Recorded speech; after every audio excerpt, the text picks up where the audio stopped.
I'm Lee C. Camp, and this is No Small Endeavor, exploring what it means to live a good life. Today we're doing something a little different. I'm joined in the studio by our executive producer, Jacob Lewis. Hello, Jacob. Hello, Lee. Glad to be here talking with you. I'm here because today we are turning the mic back on you. Our regular listeners will know that you wear many hats. As well as being our regular No Small Endeavor host, you are also a very recently retired college professor. Jacob, I am not retired. Yes, it's true. I stepped away from 27 years of teaching, but no, not retired, just a new season of life. New season of life, not retired. No, not, yeah, that's right. Transition. But you are also public speaker, author, and your latest book is out on paperback for the first time, July 2nd. Yes, we authors like the geeky kind of moment when a book goes from hardback to paperback. And so we thought, there's so little rewards in book publishing. So when you get a little small one like that, you got to celebrate. It's Scandalous Witness, a Little Political Manifesto for Christians. And I wanted to do this because I think it has something different to offer up to the larger conversation about religion and politics in America. And so to facilitate this and make this happen, we've invited editor-at-large and columnist at Christianity Today, Russell Moore, to interview you for this week's show. And that's already happened. So now we sit back and hear Russell's conversation with you. Hello, friends. Lee C. Camp here. There is, as you may have noticed, no shortage of content in the world. Opinions, endless, outrage, plentiful. Deep wisdom and thoughtful perspective, slightly harder to come by. That's part of why we created the NSC Notebook. It's our weekly email from the world of No Small Endeavor with reflections on a good life, behind-the-scenes insight into our interviews, and quotes that stuck with me long after those conversations ended. You'll also get a curated list of what I'm reading, watching, and listening to, books, movies, music, and other things I think are actually worth your time. It comes to your inbox every Tuesday, completely free. So if you'd like one less thing to doom scroll and one more thing to actually enjoy, sign up for the NSC Notebook at nosmallendeavor.com. Hi, friends. It's Annie F. Downs here, and I am so beyond excited to share with you that I have a brand new TV show called I Gotta Ask that begins airing Thursday, May 28th on The Wonder Project, which you can find through your Amazon Prime Video app. You may have heard of The Wonder Project because they're the ones who brought you The House of David, and I am so honored and honestly have zero chill that I get to partner with them to make this dream come true. I love how Wonder Project is not only creating great original TV and movies that audiences can experience together, but also curating content via their subscription on Prime Video filled with meaningful stories. The first 2 episodes of my talk show, I Gotta Ask, premiere on May 28th, followed by 2 episodes each on June 4th and June 11th. In every episode, I sit down with a group of friends, some experts in their fields and some thought leaders, some just my real life people. And we talk about things like, why is dating so hard in 2026? Or how do I build a business? What do I do with fear and anxiety? And so many more questions that I just had to ask. I cannot wait to hear what you think.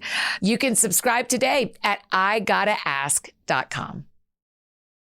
When Laura and I had 3 young boys running around, we cared a lot about what our kids were eating, but like every parent, we learned pretty quickly that good intentions have to fit into real life. You want your kids getting the nutrients they need, but you also want to avoid all the extra sugar, artificial ingredients, and things you can't even pronounce. That's one reason I like Hiya. Unlike a lot of kids' vitamins that are basically candy in disguise, Hiya's chewable multivitamin is made with 0 sugar, 0 gummy additives, and no artificial junk. It includes a blend of organic fruits and vegetables plus essential vitamins and minerals like vitamin D, C, zinc, folate, and B12. And what's fun is you get a reusable bottle with stickers in your first order, and then they send refills every month. And Hiya just launched another exciting initiative, Kids Daily Growth Plus Protein. It's a clean protein powder with added minerals and healthy fats designed specifically for growing kids. Just mix it into water, milk, or a smoothie to help support muscle development, cognition, and all the energy kids need for their busy days. We've worked out a special deal with Hiya. Receive 50% off your first order on any of their products. To claim this deal, you must go to hiyahealth.com/NSC. The still is not available on their regular website. Go to hiyahealth.com/NSE and get your kids the full body support they deserve. Hello, this is Russell Moore sitting in for Lee Camp with Lee Camp this week. This is an unusual thing for you to be on that side of the table. But I wanted to talk today with you about your new book. And I just have to say, Lee, when people are splitting up their families, they don't want to get together for 4th of July weekend because they're afraid of how these political divisions are going to come up. Why a book on politics at a time when people want to forget there's any such thing? Well, I think one of the things that has driven me so much is that we've tended to narrow politics to a very specific, particular form of what we seem to mean by the word, namely American partisan political engagement. Mm-hmm. And obviously that's very hostile and increasingly belligerent today. And yet, in the kind of ancient, older classical traditions, politics goes back, the root of the word polis, which is just the word for city in Greek. The art and science of politics is simply asking the question, how should we arrange the affairs of our community? And those are questions that we can never escape and that we're always navigating and that we're always working with. And I'm trying to suggest that there are theological resources in the Christian tradition that can actually help us in the midst of our hostilities and help us in the midst of our belligerence, and say there are different possibilities for the way that we're going about these kinds of questions. I can imagine somebody who is saying, look, the political part, fine, we can deal with that. It's the for Christians part. Yeah. Because when you say there are resources that can help, I think there are a lot of people who will say, well, haven't Christians helped enough? And you even acknowledge in the book that Christianity in America has become a bad public joke. Yeah. Yes. What do you mean by that? One of my overriding concerns is that I do think that the Christian church in America has so often been such a bad neighbor that I want to try to find out how can I, in the public space, show up in a way that actually shows up as a good neighbor. And I think there are certain common questions that we all care about human flourishing, about what does it mean to pursue a common good that we can all celebrate, even in the midst of our differences, and find ways to practice some sort of engagement with one another as good neighbors.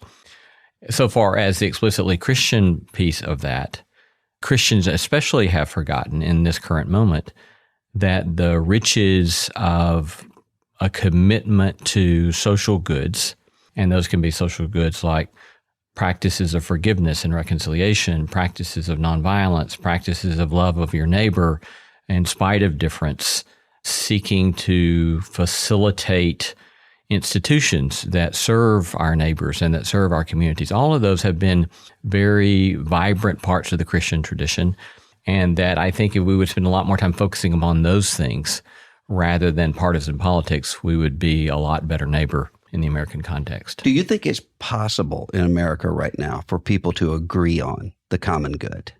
I think I would say that the answer for me would be yes and no. There's always going to be difference about any and every potential issue. But I think that we could find a way in which we want to say we want to treat every human being as an equally honorable human being for the Jews and Christians because of the image of God in that person.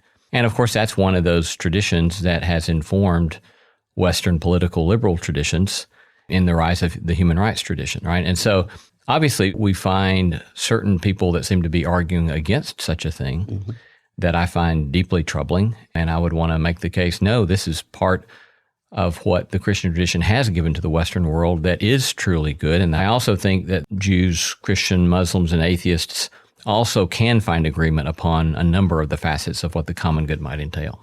Are we in a place where Jews, Muslims, Christians, and atheists are even together enough to have those conversations with the kind of sorting that's been done in American life? You and I both live in the Bible Belt, and so we probably don't have as diverse experiences as you might in New York City, say. or Washington, D.C., but I do get to have some of those kinds of instances of being together, and I often find them refreshing. Even when I was teaching Christian theology, I oftentimes found my atheist students more interesting as students than some of my Christian students because they had so grappled with the questions that were worth grappling with and would raise them in class so that all of a sudden we all get to confront these very live questions and say, okay, well, what do we do with that, right? And so I think that there are contexts where that kind of stuff can happen and does happen, often in very fruitful ways.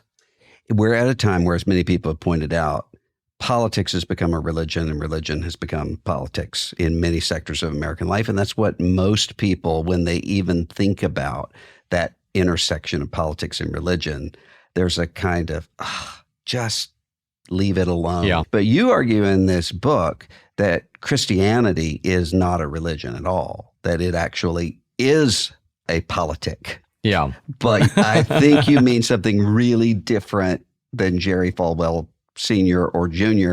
meant by that kind of an analysis. Yes, I very much mean something quite different than what the Falwells meant by such language. I'm using it in one kind of specific way in the book, namely this sort of idea that religion is about the afterlife and it's about your personal relationship with the divine.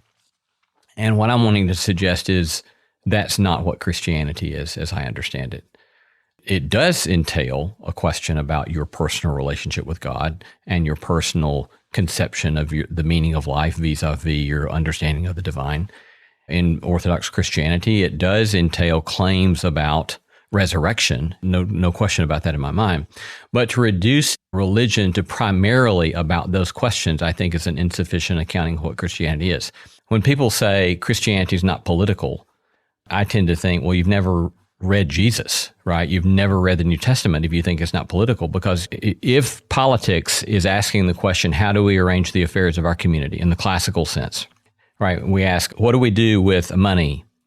What do we do with enemies? What do we do with offenses? What do we do with caring for the least of these? What do we do with caring for immigrants? Well, Jesus talked about that stuff all the time, right? And so there is this sort of inherent political shape to Christianity that we miss if we have this sort of presumption that Christianity is not political. It's like, no, it doesn't merely have political implications. It is at its heart a politic. And one of the ways in which that then rubs up against so much of American and indeed all contemporary nation state politics is that there's this sort of deep commitment to not seeking to have power over, but instead to embrace the power that is in service to. And then that shapes the way all of those political commitments that I was talking about a moment ago, they can't become something that we shove on other people, I think, but instead invite people to. And so those are just very different ways to think about practicing what we might call politics. I can't help but think about an atheist friend of mine who I wish he were here because I know what he would say. Yeah, but you all do keep pushing that on other people. And there's this kind of cynicism that comes with the power that comes with saying, if you disagree with me, we're not just opponents. If you disagree with me, you're disagreeing with God. Right. And that just seems to be a perpetual trap. Yeah. I mean, I think I would agree with your atheist friend. I don't know how anybody takes Christians seriously if we don't do a lot of time saying, but we've really screwed this up, and saying it over and over and over and over again, right? And we screwed it up long before the United States of America, right? You can look back at the Christian tradition in the Western world with all sorts of horrific instances, right? You know, you think about somebody like Charlemagne in the Middle Ages, and Charlemagne is seen as one of the great Christian rulers in Europe, and yet in one of his campaigns to conquer Western Europe, he sets forward this baptismal policy where he says you can either come accept baptism or you can die. It's a very effective evangelical strategy, I suppose, on the one hand, to get people baptized, but you've completely subverted what I understand Christianity to be, namely an invitation to this beautiful, winsome way of life that actually rejects that kind of power over And yet, because you've reduced it to a religion, some sort of talisman, and reduced this baptismal rite or whatever sacramental rite you might want to be imposing on people, you've gutted Christianity, it seems to me, of what Christianity can be for the good of our world by that kind of power. So yeah, I would agree with your atheist friend. I have a rabbi friend who describes the exact same scenario that I have seen happening, not just in church after church after church, but organization after organization. Where he says, look, my congregation is really divided over Israel-Gaza in that case. And we're trying not to set off a tinderbox, trying to keep everybody together by long-term shaping and forming people together, but not going directly at that issue for fear that it will just ignite controversy. How do you know if you're avoiding something to which you ought to bear witness, or if you're just being prudent and not inflaming? Yeah.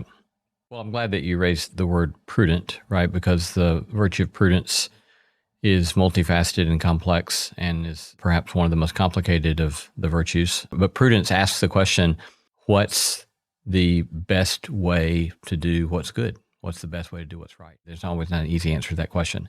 And so I think that I have been in contexts where I have felt like there's cowardice and that prudence gets used as a cover for cowardice. And then I've been in another context where I've seen a lot of wisdom where a pastor or a local church congregation finds some sort of way, sometimes slowly, but they find a way to communally address pressing social and political issues that stand in front of us. And again, I think that it requires a lot of care and a lot of humility and what might to sometimes feel like a too slow of a pace, but it can be done, I think. And I think that it must be done.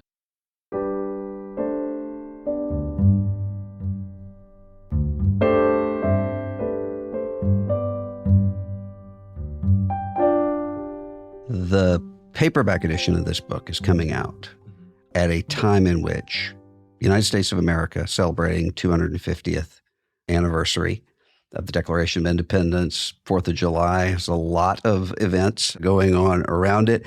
And you say in this book that American hope is a bastard, which is the first time I've ever said that on the air. First time the word's ever said on the air. So it seems to me that right now you have an argument going on between people who would say we had a golden age in the United States. We need to get back to that, make America great again. And you have people who would say, no, the entire thing was flawed from the beginning. It really was just about power over other people, including human slavery. It seems to me you're saying something different than either of those. This is crucial, I think, to thinking about what one means by Christian nationalism. I hear sometimes people throw around the term Christian nationalism if they see, for example, some Christian who is seeking to bring some Christian conviction to bear upon a conversation in the public square. And they'll say, oh, wait, don't bring your Christian nationalism in here. And I'm like, that's not Christian nationalism. That's what we all do, right? We all have certain convictions that we believe to be true.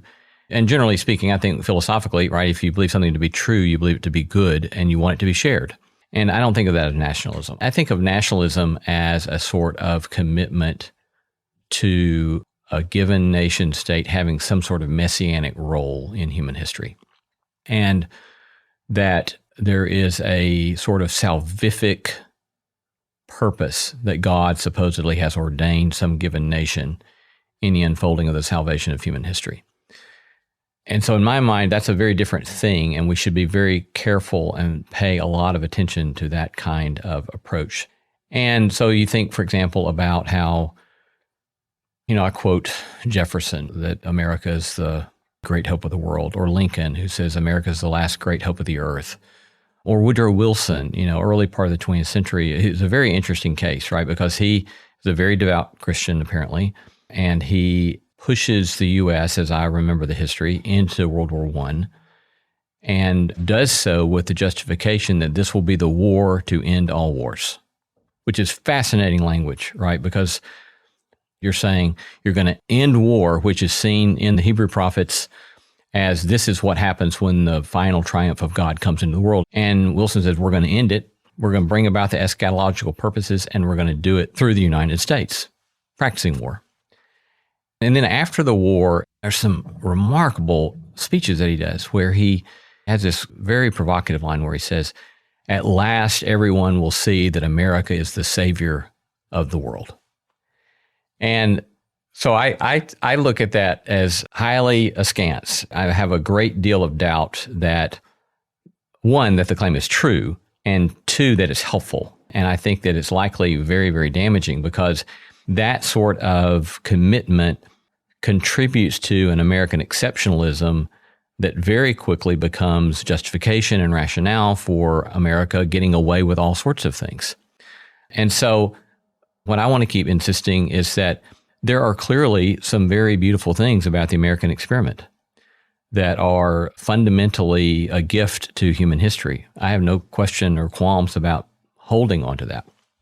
And at the same time, there are some very dark realities about the American experiment that ought never be celebrated. And if either one tries to squelch the other, then I don't think we're helping us move forward in the most constructive way possible, right? So for example, right now, you've got on the stereotypical right a desire to squelch any kind of critique of America and squelch the racist histories and so forth. And it's quite clear that when you repress storytelling about one's failures, all you're doing is you're just postponing for that stuff to blow up in your face all the more down the road, right? And on the other hand, if you can't see any sort of steps forward that have been made, then I think you're just contributing to a sort of social despair that doesn't leave us with any new creative, beautiful possibilities either. And so I think it's trying to find the goods of both of those that are going to be crucial in a moment like this.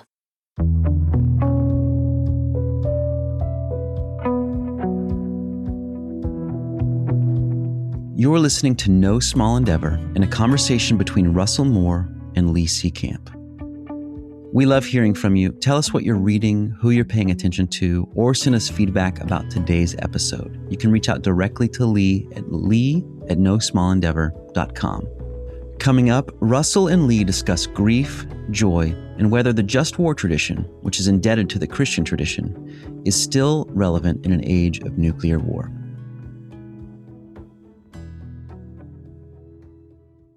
Hello, friends. Lee C. Camp here.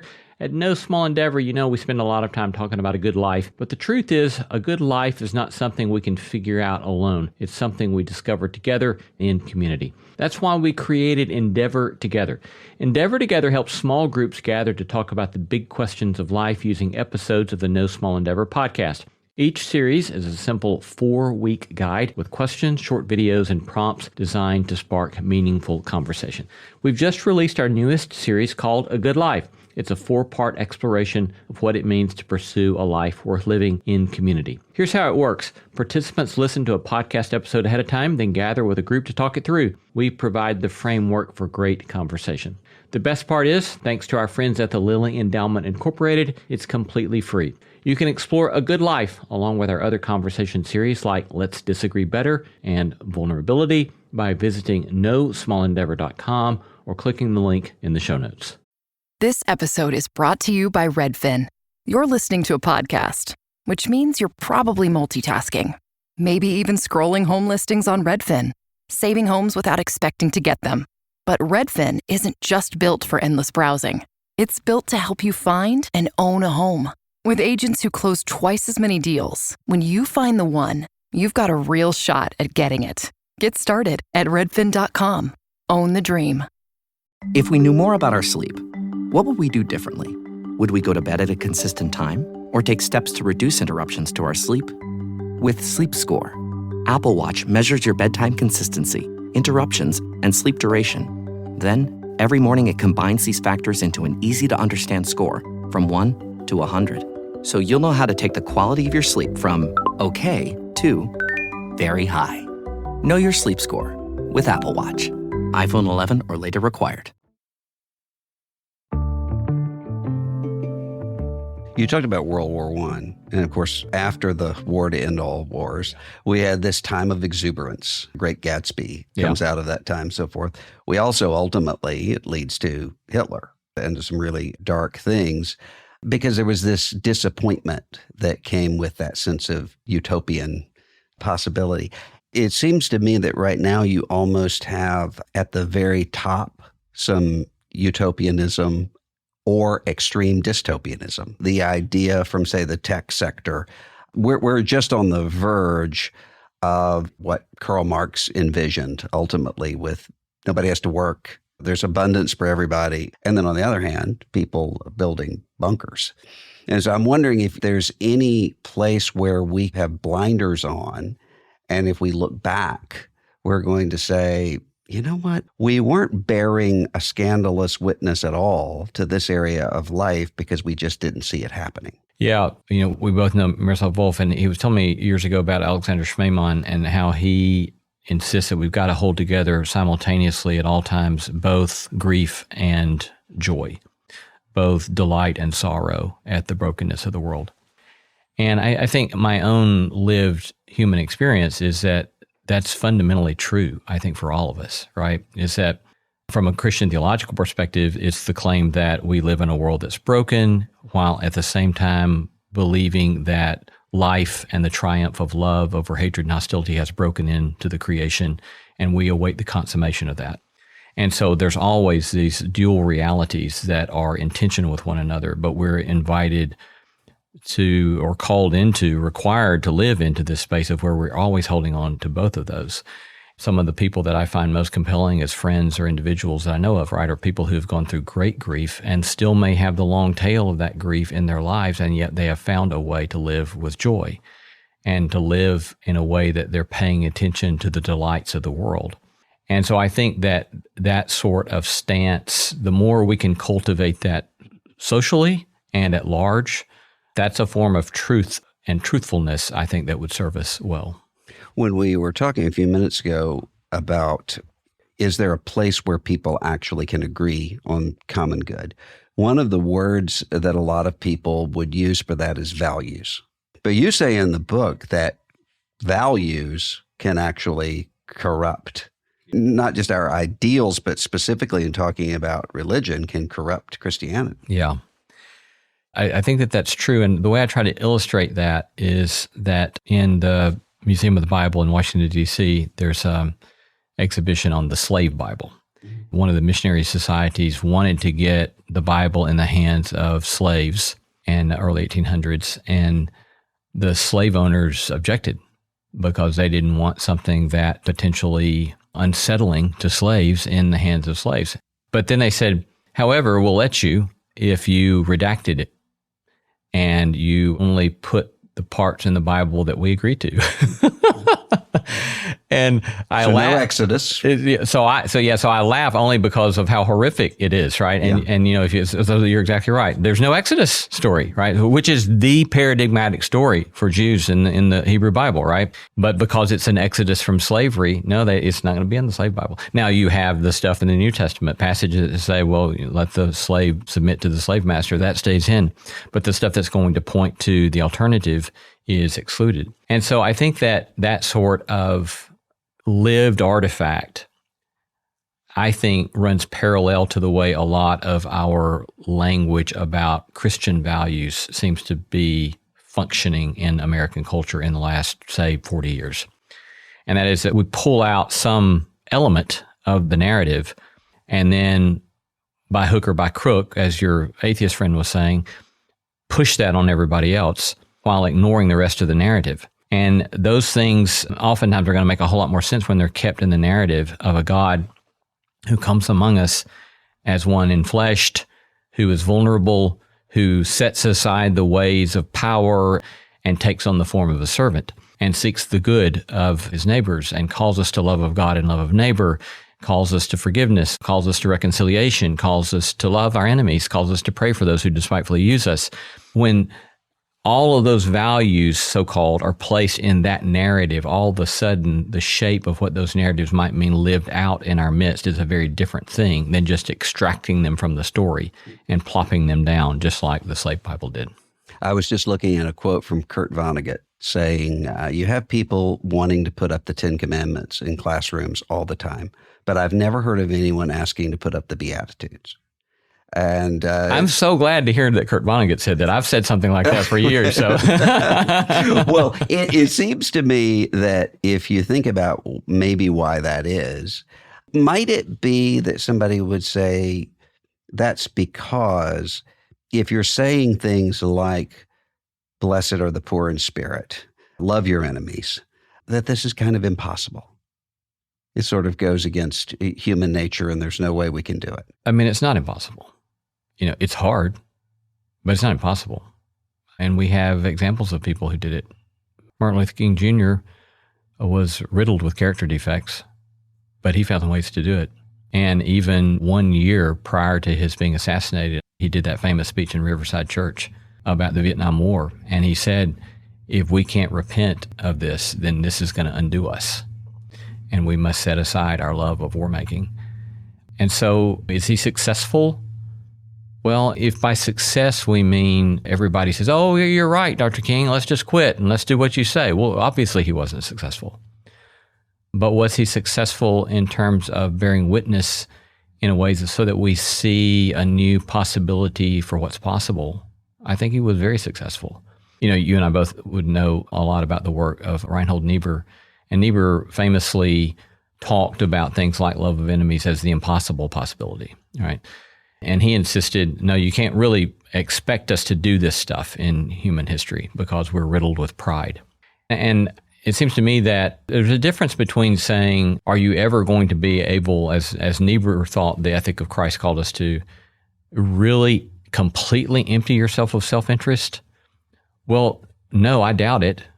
But that's a different thing than saying, will you seek to kill your enemy or will you somehow try to seek their good? I think that those sorts of ways of setting aside what seems to be central to the way of Christ ultimately subverts the gifts that Christianity could give to the world.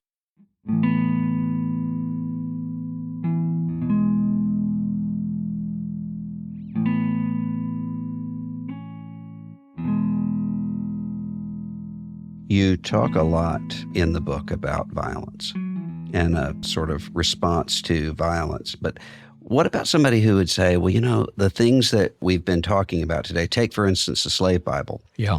We don't have the slave Bible because we have 13th and 14th Amendments, and we have 13th and 14th Amendments because we had a civil war and because the Union won. And you can look at other instances in history where it seems violence was necessary to produce justice. Where is that wrong in your view? Well, I think a couple of things about that. One would be that in the biblical tradition, the various so-called principalities and powers get used in lots of ways in God's providence in the biblical storytelling for good and for the sake of justice. And some of these are rascals, right? The Babylonian emperors and Persian kings and so forth, who are not lovely people. And the tradition claims that God was using even their violence for God's purposes. And so sometimes, who knows? I'm not the judge of providence. Second thing I'll say is that the mainstream position in the Christian tradition with regard to war and violence is obviously the just war tradition. Lee here, butting in with a note. The so-called just war tradition is a theological and ethical framework which stems from the teachings of key Christian leaders starting in the 4th century. The just war tradition does not approve of or celebrate war, nor absolve us of the consequences of violence, but it treats armed conflict as a tragic necessity and a last resort in a fallen world. And it insists that war is justifiable only under circumstances that meet certain criteria, and that when it is fought, it must submit to certain limiting rules. I think that it's a very rigorous moral system with regard to violence that has a lot of wisdom in it, and its commitment is to reduce death and destruction and to try to bring about some sort of just peace.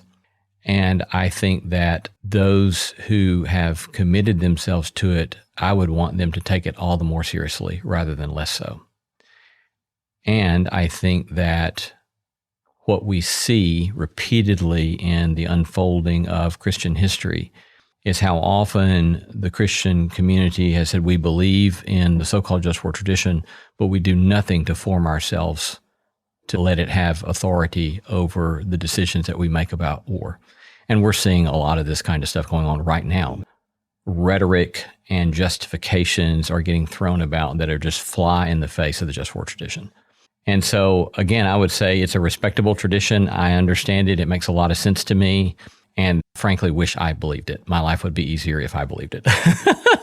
But then the third thing I'll say is that as I understand the biblical witness, we're called to practice nonviolent love of enemies because it is the way in which God has sought to redeem the world in Christ.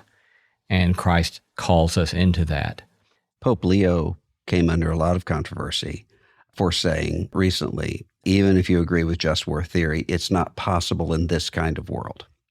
We're at a time when just technologically, there's the ability to do far more than was ever envisioned by just war theory. Is he right about that? You know, I just read Annie Jacobson's book, Nuclear War. Do you know about this book? Oh, yeah. Mm-hmm. Yeah. It's mind-blowing that we are on this kind of razor's edge of potentially destroying 5 billion people by the end of the afternoon.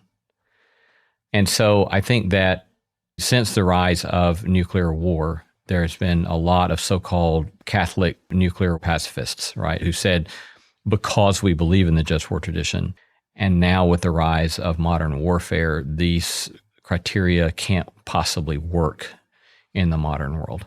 And so who am I to correct the Pope? So he may or may not be right. I still would think that there would be certain scenarios in which the two different sides maybe would have some sort of commitment, even if they don't know that they're committing themselves to a Christian tradition of the just war tradition, even ensconced in international law around war, right, are the sort of streams of the just war tradition. But surely in some cases that could still be possible. But certainly we have seen with certainly some of the language of our own president with regard to his demeaning into the civilization tonight, zero understanding of what the just war tradition requires or entails.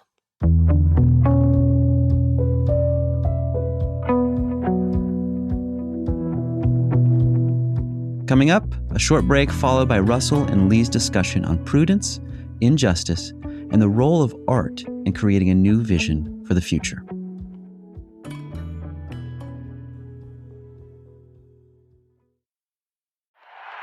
This is going to be an extremely busy month.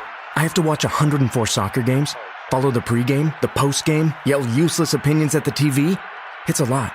So I knew that when it comes to screening for colon cancer, the choice was clear. The Cologuard Plus test. It can be used at home and can only take 15 minutes, so I can do it during halftime and not miss any action.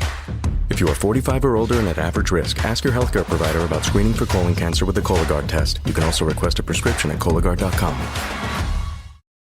This episode is brought to you by Accenture.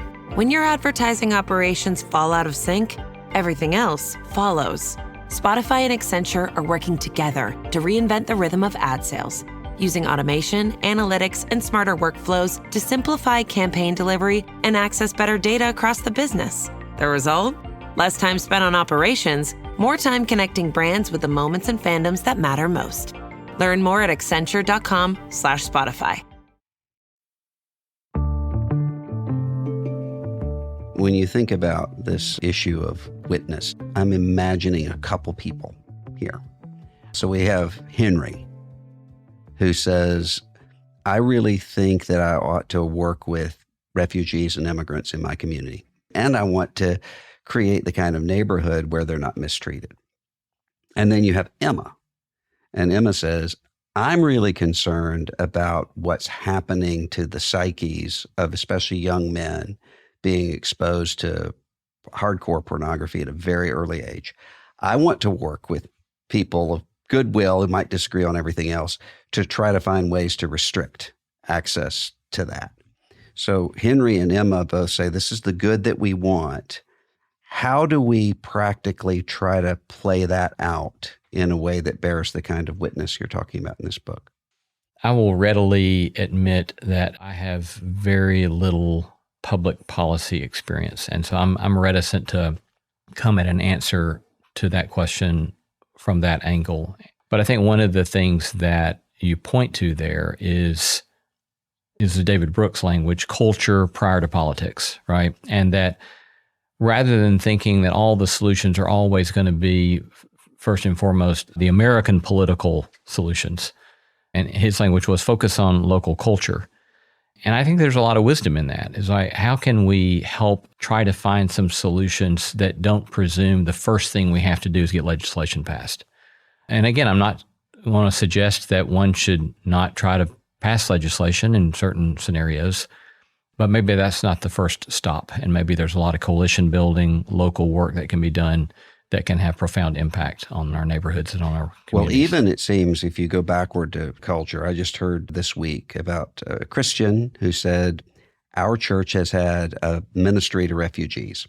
Nothing political, nothing in terms of policy. We just help them when they're in need. That's been cut out because the pastor said it's too controversial in our church. So if you have somebody who says, no, wait, we have some responsibilities to our neighbors, regardless of who they are.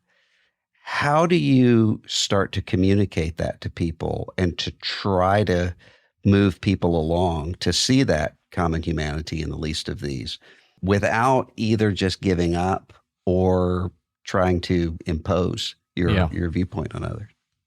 I think in many ways it's what you and I both do, right? It's storytelling, conversation, writing, making arguments, encouraging people to be courageous.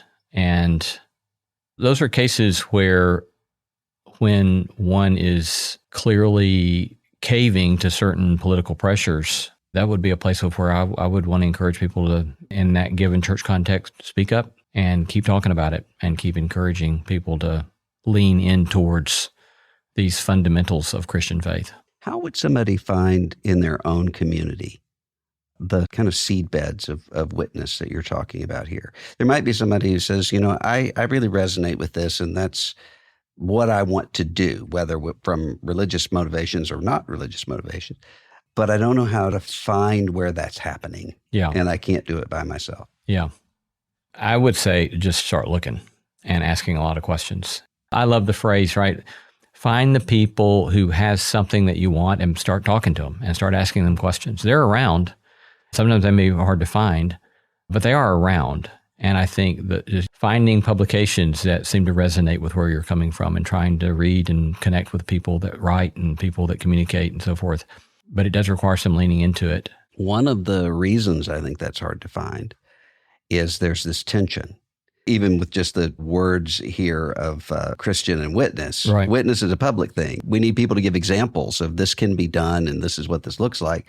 But there's also the sense of Jesus says, don't let your right hand know what your left hand is doing and don't trumpet what you're doing. So sometimes you have people who are saying, I'm actually trying to work for the good of the polis around me, but how much is self-promotion?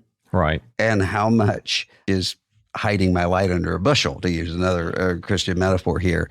That can be a hard thing to decide. One of the most humbling moments in my early years, I was working with a church here in Nashville, and I was talking about some of these things in public contexts and was being rather judgmental, of saying, we need to be doing more of this kind of stuff. And finally, after I had been railing like that for I don't know how long, this dear, sweet woman pulled me aside and very gently said, Lee, you're so right. And then she started telling me about the people that she had brought in to live in her house. And it was just like, oh, Lee. And it was precisely because what you're talking about, right, is that, no, we don't go up bragging about these things. So that can be tricky. But I think that at the same time, people who are doing such good work and trying to cultivate these spaces of hope and possibility, you can be on the lookout for people that are looking for you and know that there are people looking for you and let that be part of your witness as well, just the hospitality to let people come in and participate with you. You talk about in the book that a lot of the kind of engagement that you're talking about has to be ad hoc. Yeah. What does that mean? Yeah, that's my way of saying I don't want to reduce this sort of vision to a partisan stance. So if you take the sort of traditional perspective on prior to the last 15 years, conservatism typically wanted to say we should avoid big government and celebrate business. And then you've got stereotypical left that's going to say we need to be suspicious of business, but we're going to find a lot of goods in big government. Well, all of that just depends upon the issue, doesn't it? Right? And there are ways in which we're increasingly seeing if you're not suspicious about some things about big government, then boy, you have your head in the sand, right? And if you're always insisting that it always has to be small government, then boy, there's clearly some things that we need some sort of overarching vision of what's going to happen in the larger context. And so I think it's looking for, rather than some sort of ideological commitment, is saying, let's take the issue that we have right before us, what we know about it, and rather than holding doggedly to whatever alliances we supposedly have, to really say who has some good help with this, who has some good solutions with this, and try to do what can serve our neighbors. How can we do that in a time of algorithms where we're being fed only the information that we want a little bit of it, we get more of it, and before we know it, we're in these ecosystems that change even the way that we see what's happening? How do you find a way to get out of that in order to engage ad hoc? Right. That requires a lot of commitment to insisting you're going to get a variety of inputs and a variety of relationships, and to read sources that you know are going to give you a different set of perspectives, to have conversations with people that they're not always going to agree with you or agree with each other, and let them push you and let them challenge you. And I think one of the things that years ago, I wrote a book looking at some of the different traditions in Christianity and Islam on war and peacemaking. And I got to spend a month in the Middle East, and I got to know one particular Muslim theologian that I'm still in communication with, who I find very lovely human being. And one of the things I really learned out of that experiment in writing that particular book was that I thought that I felt like I understood myself better as a Christian because I had developed this friendship with this Muslim, and that neither one of us were trying to change who the other person was. But we both had honest conversation with each other about our traditions and how we saw the world and how we looked at things. And sometimes it was very challenging, right? But I came away from that just deeply grateful because I thought, oh, he helps me understand better what I have said I believed for decades, right? And I want to believe that's true for him as well.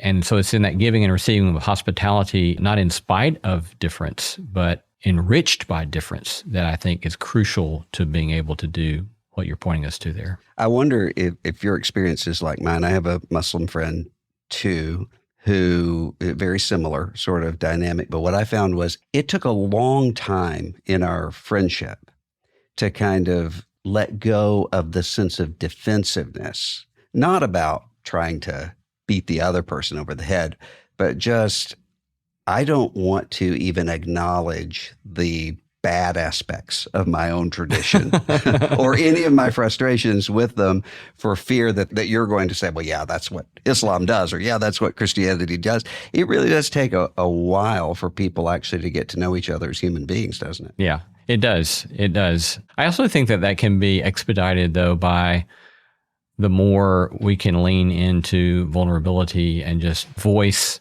our own understandings of the failures of our own traditions before the other person feels like they even have to. Yeah. We've all messed up. So let us just lean into it more quickly.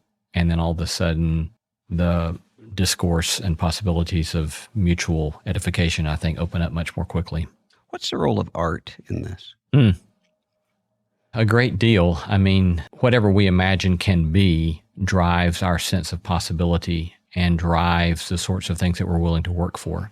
And this, of course, is what art very often is so good at. Our singers, songwriters, our painters, our movie makers, our storytellers, so often what they're doing at their best is that they are enlivening our sense of what is possible. And by doing that, they can give us immense gifts that we say, oh, maybe I can sow some seed in that regard. Maybe we as a community can sow some seed in that regard. I recently interviewed Allison Russell, who's a beloved Grammy Award winner here in town. And one of the things that Allison kept saying in the interview with her was, this could be different. He was talking about some troubling social situations. She said, this could be different. And I just found that so encouraging. And I thought maybe only artists are really good at being quite so hopeful and saying, this could be different. But we know it's true, right? I mean, I recently spent a semester in Italy, and we would never dream of Florence going to war with Venice today. Mm-hmm. But that was not that long ago that, of course, they go to war with each other, right? There are all sorts of things today that we would just never dream that was going to happen, but they were realities not long ago. And so I think that it's important for us to be informed by history in such a way to imagine new possibilities, and that art so often allows us to have that new vision, that new imagination. Last question before I hand you back your own mic. What is the good life? I love the question. And the best I've come up with in a context like this to answer that question is a line from Alistair McIntyre, the moral philosopher, who says, a good life is a life spent in seeking for the good life for humankind. And then he goes on to say, and commits itself to the cultivation of the virtues that are required in that pursuit. Obviously, that leaves a lot to be answered and a lot of open questions, but I love that kind of answer that McIntyre gives us, because it's this call to say, we all have a sort of suspicion about what the good might entail, and to ask ourselves seriously the question about what does it mean to live a good life, and to take that question seriously invites us to say, okay, just take a step. Take a step, see what you learn, and then take the next step, and then take the next step. And then we learn as we go the sorts of habits and practices and dispositions and skills that we need to keep in that path. And then along the way, we'll probably say, well, there's things about that I still would hold to be true, and certain things about that I think I need to adjust, and I'm going to go over this way a bit. And so I love his sort of exploratory posture there of saying, a good life's going to mean you first asking the question and then taking the step and seeing what you learn and keep taking the next step. Lee Camp, the book is Scandalous Witness, a Little Political Manifesto for Christians, now out in paperback. Lee, thanks for letting me sit in for you. Thanks, Russell. Great to have you.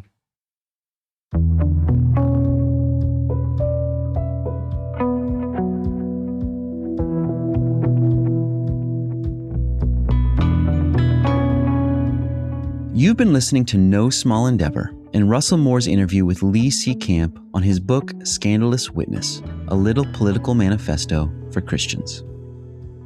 We gratefully acknowledge the support of Lilly Endowment Incorporated, a private philanthropic foundation supporting the causes of community development, education, and religion.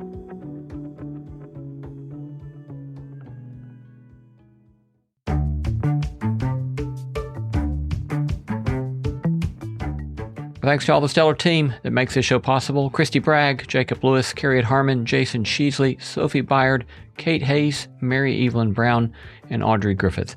Our theme song was composed by Tim Lauer. Our music director for the performance you're hearing now was Simon Martinson. Thanks for listening, and let's keep exploring what it means to live a good life together. No Small Endeavor is a production of Tokens Media, LLC, and Great Feeling Studios. Tires matter. They're the only part of your vehicle that touches the road. Tread confidently with new tires from Tire Rack. Whether you're looking for expert recommendations or know exactly what you want, Tire Rack makes it easy. Fast, free shipping, free road hazard protection, and convenient installation options. Go to TireRack.com to see tire test results, tire ratings, and consumer reviews, and be sure to check out all the special offers. TireRack.com, the way tire buying should be. This episode is brought to you by Google Health. Stop chasing someone else's definition of health. What matters is what's healthy for you. Google Health offers a new kind of coach built with Gemini for effortless tracking, sleep insights, and holistic coaching tailored to you. Visit googlestore.com to learn more and start a new relationship with your health. Requires Google account, Google Health app, internet, and Google Health Premium subscription. Features subject to change. Availability and results vary. Not intended for medical purposes. Works independently of Gemini apps. Check responses for accuracy.